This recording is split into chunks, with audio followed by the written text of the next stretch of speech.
Friends इसके साथ साथ में हम लोगों ने नीचे की तरफ देखा कि नीचे की तरफ एक रोड बनी हुई है और रोड के ऊपर बहुत सारे व्हीकल्स है, तो उसके बारे में भी हम लोग इसी तरीके से एक्सप्लेन कर सकते हैं कि at the down side of the scenery there is a highway या फिर देयर इज़ अ रोड। और उसके बारे में भी आप जो सेंटेंस है वो साथ साथ में बोल सकते हो कि देयर आर मेनी व्हीकल्स, ठीक है, ऑन द रोड। आप सेंटेंस ऐसे भी काम लिख सकते हो कि there are bike, scooter, trucks, buses and these kind of vehicles on the road और they are running on the road. और आप ये भी कह सकते हो कि रोड के दोनों तरफ पेडेस्ट्रियंस, जो मतलब जो पैदल यात्रियों के लिए होता है, पैदल चलने वाले लोगों के लिए होता है, तो वो चीज़ भी बनी हुई है। और आप ये भी कह सकते हो कि उसके ऊपर भी कुछ लोग हैं वह पैदल चल रहे हैं। तो ये सारी चीज़ें आप लोगों ने यहाँ से इस तरीके से बतानी है और इसमें कुछ और भी चीज़ें ऐड कर सकते हो। मतलब ये हुआ कि ओवरऑल आपको आपके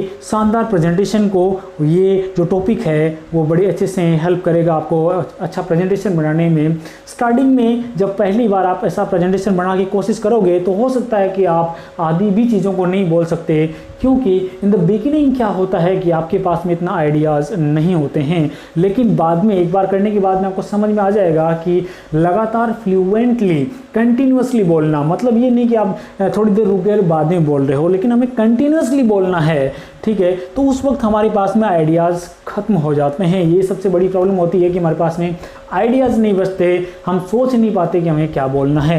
लेकिन अगर आप अपने आप को रिलैक्स रखते हुए अपने बारे में सोचना है, just relax you can do it, just relax you can do it, इस हिसाब से आपको अपने दिमाग में मेंटालिटी रखनी है। उसके बाद में जितना ज़्यादा हो सके उन चीज़ों को आराम से एक्सप्लेन करना है। वन मोर थिंग, आपको इसके बारे में जो चीज़ ध्यान रखनी है कि वो एकदम ईजी तरीके से आप उसको एक्सप्लेन करोगे, न कि आपने अगर जितना फास्ट बोलोगे उतनी ज़्यादा आपसे चीज़ें मिस होगी, क्योंकि जितना फास्ट आप लोग बोल रहे हो उतना फास्ट आपका दिमाग उस वक्त आइडियाज़ नहीं सोच पाएगा। मैं बात कर रहा हूँ केवल बिगिनिंग के टाइम की।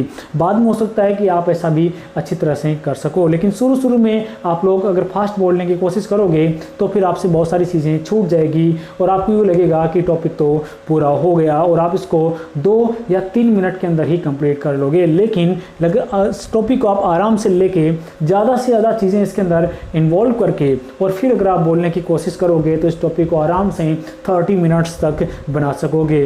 और दूसरी बात आपको ये भी ध्यान रखनी है कि जब भी आप अपने आप की रिलायबिलिटी को टेस्ट करना चाहते हो उस वक्त आप लोग अपने खुद के वीडियो बना लीजिए। मान लीजिए कहीं पर भी आप लोग रूम में या फिर कहीं पर भी सेपरेट जगह चले जाइए और अपने दिमाग में वो इमेजिनेशन बना लीजिए कि आपके सामने ये सीनरी ही है, और उसके बाद में आपको 1 बाय 1 चीज़ों के बारे में एक्सप्लेन करना है। बॉडी लैंग्वेज को कम्प्लीटली काम में लेना है, फेस एक्सप्रेशंस को काम में लेना है, जो वॉइस क्वालिटी है उसको भी काम में लेना है, ठीक है। इन सारी चीज़ों को कॉम्बिनेशन बना के अपने आप को अच्छी तरह से प्रेजेंट करना है। और अगर हो सके तो आपको अपना वीडियो भी बना के टेस्ट करना है, क्योंकि सबसे बेस्ट तरीका होता है अपनी रिलायबिलिटी को टेस्ट करने का। जनरली फ्रेंड्स हमारे साथ में क्या होता है कि हम लोग जब ऐसे टॉपिक बनाते हैं तो शुरू में गलती सबसे होती है, ये आप और हम अच्छे से जानते हैं। लेकिन जब हम दूसरों के सामने बोलने की प्रैक्टिस करते हैं तो फिर हमें यूँ लगता है कि मैं ठीक से इस काम को नहीं कर पाया,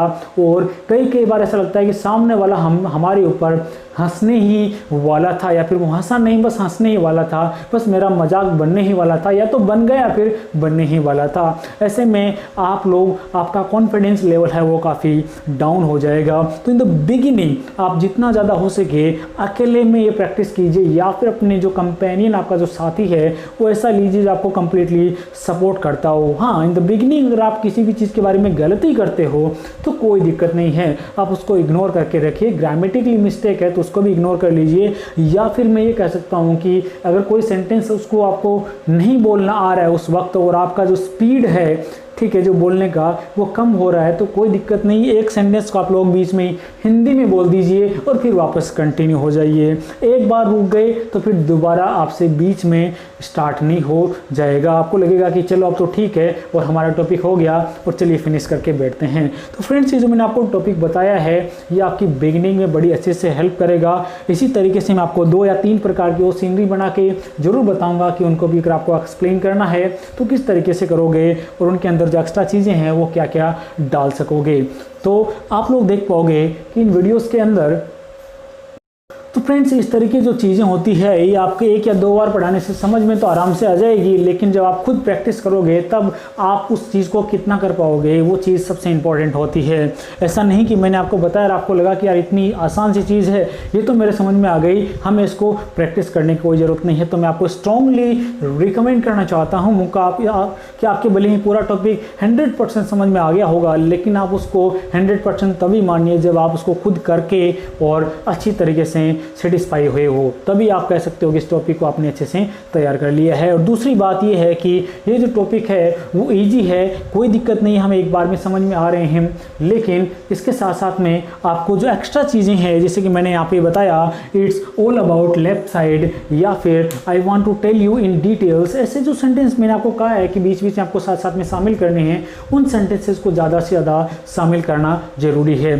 स्टार्टिंग में आपसे ज़्यादा सेंटेंसेस नहीं बन पाएंगे, शुरू में तो आपको ये लगेगा कि बस देयर इज़ देयर आर ऐसे सेंटेंस केवल जो मेन चीज़ें उन्हीं के बारे में बताओगे, लेकिन बाद में आपको ये जो चीज़ें हैं उनके बारे में भी आपको ऐड करना है ताकि आपका जो प्रेजेंटेशन है वो लंबा हो सके और आप अपने आप को लॉन्ग टाइम तक स्टेबल करके रख सको। जितना ज़्यादा अपने आप को रोकने की कोशिश करोगे वीडियो के अंदर या फिर सामने पब्लिकली, तो उतना ही ज़्यादा आपका कॉन्फिडेंस लेवल बढ़ेगा। तो इन सारे के सारे वीडियोस को आप अच्छी तरीके से फॉलो कीजिए, जो मैं आपको स्टार्टिंग से लेके एंड तक टिप्स और ट्रिक्स बताऊंगा। ये सारी की सारी स्पोकन की क्लासेस की जितनी भी जो चीज़ें हैं आपकी बड़ी ही अहमियत, बड़ी ही इम्पॉर्टेंट रहेगी लास्ट तक। तो हर एक वीडियो को आपको कंप्लीटली देखना है, शुरू से एंड तक देखना है, किस चीज़ के बारे में क्या क्या बातें बताई है वो भी आपको ध्यान रखनी है, किसी भी वीडियो को स्किप नहीं करना है। और फ्रेंड्स इसके साथ साथ में आपके जो टॉपिक हैं उनको आपको फ्रेंड्स के साथ में भी शेयर करना है ताकि जो फ्री क्लासेस है उनका जो बेनिफिट है वो सबको मिल सके। और इसके साथ साथ में मैं आपको कुछ और चीज़ें बताना चाहूँगा कि इस स्पोकन क्लासेस की टोटल जो वीडियोज़ हैं उनकी सीरीज़ आपको हमेशा मिलती रहेगी। हर दिन के आपके 1 या 2 वीडियोज़ आपको आराम से मिल जाएंगे। उन सारी वीडियोज़ को आपको कम्प्लीटली ज़रूर देखना है। ऐसा नहीं कि कुछ वीडियो को जो मेन थे उनको सभी को पूरा देख लिया और बाकी को आपने छोड़ दिया, तो आपको सभी वीडियोज़ को पूरा देखना है, प्लस अपने फ्रेंड्स के साथ में शेयर भी करना है। आप हमारी वीडियो को लाइक कमेंट भी कर सकते हो, ये भी आपके लिए ऑप्शन रहेगा। तो फ्रेंड्स ये स्पोकन का जो टॉपिक है इंट्रोडक्शन और सीनरी प्रेजेंटेशन, ये 2 टॉपिक हमने क्लियर कर लिए हैं। और आप कमेंट सेक्शन में जाके ज़रूर बताइए कि टॉपिक आपको कैसे लगे या फिर आपकी कितना समझ में आए हैं। और उसके बाद में हम लोग मिलेंगे कुछ नए टॉपिक के साथ में, वो भी 0 लेवल के ही। तो बहुत सारे ऐसे टॉपिक होंगे जो कि हमें कुछ ना कुछ ज़रूर सिखाएंगे। उन सारी टॉपिक्स को भी आपको साथ साथ में देखना है और उसके बाद में कंटिन्यूसली बढ़ते जाना है। तो फ्रेंड्स आगे आने वाली वीडियो में हम मिलते हैं, उसके बाद में नया टॉपिक लेंगे। तब तक के लिए मैं आपसे ज़रूर कहूँगा कि आप अपनी प्रैक्टिस और कोशिश को जारी रखिए। Thank you so much for watching this video.